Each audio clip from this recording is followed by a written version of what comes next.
అబ్బా! గెంజిగడ్డలు తిని ఎన్ని రోజులైందో. ఇంక మొన్న సంతలో కనపడగానే తెచ్చేసాను. పిల్లలుగా ఉన్నప్పుడు చాలా తినేవాళ్ళము.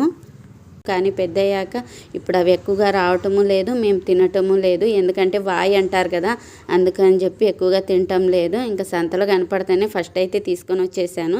తీసుకొచ్చి బాగా వాష్ చేసేసి కుక్కర్లో అయితే పెట్టేశాను. కుక్కర్లో ఫస్ట్ నీళ్ళు వేసుకొని కొద్దిగా చింతపండు వేసుకొని మళ్ళీ ఒక గిన్నెలో గెంజిగడ్డలు వేసి నీళ్ళు వేసి 3 విజిల్ వచ్చేంత వరకు ఉడికిచ్చేసుకున్నాను.